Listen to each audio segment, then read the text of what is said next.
Break के बाद एक बार फिर स्वागत है आपका स्वामी न्यूज में। बढ़ते हैं अगली खबर की ओर। पुष्कर की कपड़ा फाड़ होली को लेकर असमंजस समाप्त हो गया है। स्थानीय लोगों और प्रशासन के बीच पिछले कई दिनों से इस होली आयोजन के स्थान को लेकर गतिरोध बना हुआ था, जो अब सुलझ गया।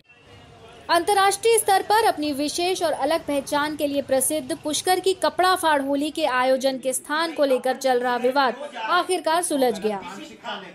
पुष्कर नगर पालिका कार्यालय में सोमवार को एक महत्वपूर्ण बैठक बुलाई गई, जिसमें पालिका अध्यक्ष कमल पाठक, तहसीलदार विमलेंद्र राणावत, तीर्थ पुरोहित संघ के संयोजक श्रवण पाराशर, पार्षद महेश पाराशर, होटल व्यवसायी और पुरोहितों समेत कई लोग मौजूद रहे। सहयोगी होती है। आप ये सोचो कि प्रशासन सब कुछ कर लेगा, क्या कर लेगा प्रशासन? नहीं, जैसा कि आप सब जानते हैं, पुष्कर की होली बहुत सम्मानजनक रूप से लोगों में प्रचलित है। लोगों में इसके प्रति बड़ा उत्साह रहता है, इस होली के प्रति। तो उसी को लेके मीटिंग रखी गई थी कि भाई व्यवस्थाएं सुचारू रहें। लोगों का जो परंपरागत तरीके से होली मनाते आए हैं वो उसी रूप में मनाए हैं, लेकिन जो थोड़ा सा किसी तरह की व्यवस्था नहीं हो होली के माहौल में, जैसा होली का माहौल होता है उसमें कई बार कुछ ऐसी बात घटित हो जाती है जो चिंता का विषय बन जाती है और कोई किसी दुर्घटना को जन्म दे सकती है। तो उसी को लेके था कि भाई विशेष रूप से वैसे सभी लोग यहाँ, जैसा आपने देखा मीटिंग में, सभी वॉलंटियर की तरह काम करेंगे, ऐसा वो करते आए हैं और आगे भी उनका यही है कि साहब हम खुद व्यवस्था बनाने में ही जो है सहयोग करते हैं। तो सभी लोग जो है व्यवस्था बनाने में सहयोग देंगे, व्यवस्था खुद बनाए रखेंगे। बाहर के जो काफी लोग आते हैं यहाँ, तो उन लोगों को भी इसी तरह का एक मैसेज दिया जाएगा और उनको ये चीज़ शुरू में ही बता दी जाएगी कि भाई इस होली का आनंद तो लें, लेकिन किसी तरह की कोई अव्यवस्था या जो है किसी तरह की कोई छेड़छाड़ ऐसी नहीं हो। अंत में निर्णय क्या हुआ, किन जगह पे मनाई जाएगी? हाँ, नहीं, पहले दिमाग में एक बात ये आई थी कि भाई कहीं खुले में इस चीज़ को आयोजन किया जाए, मेला मैदान में या ऐसी जगह, लेकिन चूंकि जैसा सभी ने इस चीज़ को बताया कि साहब उसका अर्थ ही नहीं रह जाएगा कोई। आनंद ही वो जिस तरह से परंपरागत रूप से बनाते आए हैं उसी में है, तो फिर वो उसी परंपरागत रूप से ही बनाई जाएगी। कहाँ मनाने का निर्णय? ये वरा चौक और ब्रह्म चौक दो जगह पे इसका आयोजन किया जाएगा और सभी लोग, पूरी पुष्कर नगर पालिका और पूरे पुष्कर वासी, मतलब सभी इसके लिए उत्साहित है और सभी पूरा सहयोग इसमें देंगे। ऐसा मैंने भी विनम्र निवेदन किया है, ऐसा खुद स्वयं उन्होंने भी मतलब इस चीज के लिए कहा है कि साहब ये पुष्कर के मान सम्मान की बात है, तो वो पूरा उसी हिसाब से इसका आयोजन किया जाएगा। विचार विमर्श के बाद सर्वसहमति से फैसला लिया गया कि कपड़ा फाड़ होली मनाने का स्थान नहीं बदला जाएगा। दरअसल मामले ने उस सूचना के बाद तूल पकड़ना शुरू कर दिया जब लोगों को पता चला कि इस बार प्रशासन मेला स्टेडियम में सामूहिक रूप से होली का आयोजन करवाना चाहता है।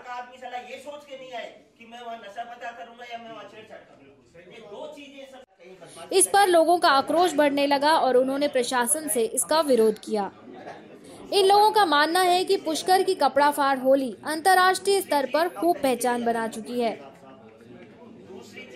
इन लोगों का मानना है कि पुष्कर की कपड़ा फाड़ होली अंतर्राष्ट्रीय स्तर पर खूब पहचान बना चुकी है, जिसके कारण पुष्कर में पर्यटन बढ़ा है। इसका फायदा शहर को भी हुआ है, इसीलिए आयोजन स्थल में कोई बदलाव नहीं होना चाहिए। सभी के विचार जानने के बाद फैसला लिया गया कि कपड़ा फाड़ होली हर साल की तरह वराह घाट चौक और ब्रह्म चौक पर ही मनाई जाएगी। बैठक में ये भी फैसला लिया गया कि ड्रोन कैमरे से सभी गतिविधियों पर नजर रखी जाएगी। इसके अलावा सीसीटीवी कैमरों का भी उपयोग किया जाएगा। सुरक्षा को ध्यान में रखते हुए एक दिन पहले से ही पुष्कर सीमा में प्रवेश करने वाले लोगों पर कड़ी नजर रखी जाएगी।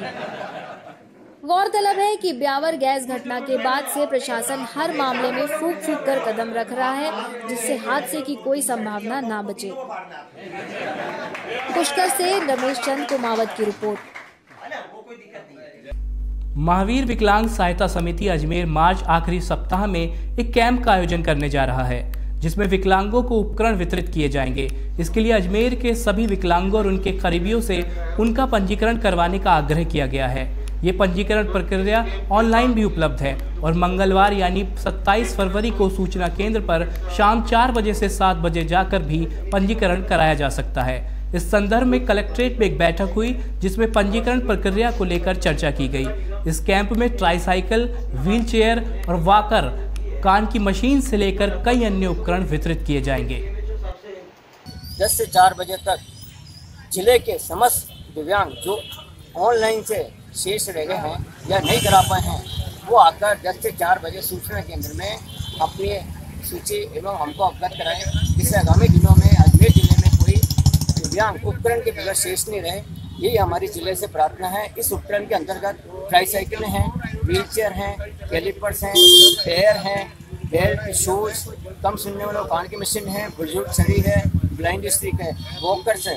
तो सभी से प्रार्थना है कि कल आकर अपना पंजीयन कराएं। जो किशनगढ़ के लोगों ने किशनगढ़ के संपार रेलवे फाटक संख्या 29 पर बन रहे अंडरपास को लेकर जिलाधिकारी को ज्ञापन सौंपा। स्थानीय लोगों की मांग है कि अंडरपास पर लगने वाले ब्लॉक का साइज बढ़ाया जाए। लोगों का कहना है कि ये मार्ग शहर के बिजी मार्गों में से एक है, इसलिए इसको अधिक सुविधाजनक बनाने की ज़रूरत है। हमारे किशनगढ़ में रेलवे क्रेडिटेड फ्रेट कॉरिडोर का काम चल रहा है, जिसमें अंडरपास का काम चल रहा है। कृष्णापुरी में फाटक संख्या 29 है, उस पर अंडरपास का काम चल रहा है। रेलवे विभाग निर्माण ने उस अंडरपास के लिए जो ब्लॉक लगाए आने जाने के, वो तो उन्होंने 2 ब्लॉक लगाए हैं 4 मीटर बाई 5 मीटर, लेकिन जब शेष भाग का जो 2 ब्लॉक और लगने हैं, वो डीएफसी जो है 4 मीटर बाई 2.5 मीटर ऊंचाई कम करके लगा रहा है, जिससे लोगों में आक्रोश हुआ। वहाँ की क्षेत्रीय जनता में ये आया कि यहाँ हज़ारों की 50,000 की आबादी है, हमारा औद्योगिक क्षेत्र है, रेलवे स्टेशन है, एयरपोर्ट है और आना जाना है, अग्निशमन है। तो हमने इस बात को उनसे बात की थी। यहाँ हमारे किशनगढ़ एसडीएम है टीना डाबी IAS, उनसे भी बात की थी। फिर आज कलेक्टर साहब के पास आए हैं कि आपके द्वारा जो वहाँ पे जो निर्माण हो रहा है DFC द्वारा, उसको आप रोकें और उनको ये पाबंद करें, जयपुर रेल मंडल प्रबंधक को और DFC को, कि वहाँ पे इतनी ऊंचाई, पर्याप्त ऊंचाई जो रेल विभाग ने बनाई है, वैसा ही समकक्ष वो आगे का जो बनाना है वो बनाए। यूनिवर्सल प्रीमियर लीग का खिताब फिरासत दबंग ने जीत लिया है। फाइनल में इजियान लॉयंस को हराकर चैंपियन बनी फिरासत दबंग को 51,000 रुपए का नकद इनाम दिया गया। यूनिवर्सल प्रीमियर लीग का रोमांचक फाइनल मुकाबले के साथ ही समापन हो गया। ये टूर्नामेंट पिछले कई दिनों से चल रहा था। रविवार को हुए फाइनल मुकाबले में फिरासत दबंग ने इजियान लॉयंस को हराकर खिताब पर कब्जा कर लिया। विजयी टीम को 51,000 रुपए के नकद पुरस्कार से नवाजा गया और रनर अप टीम को 25,000 की इनामी राशि भेंट की गई। पहला विनर आपको 50,000 जो मेरी तरफ से दे जा रहा है, सैफुल चिश्ती की तरफ से। जो पहले जो दे रहे थे मुबारक अली और सनी, वो नट गए। तो एंड टाइम पे क्या कारण था सर? नट गए कारण तो कुछ पता नहीं चला क्या कारण था, वो नट गए। तो चक्कर में फिर मैंने अनाउंस कर दिया कि मेरी तरफ से ही।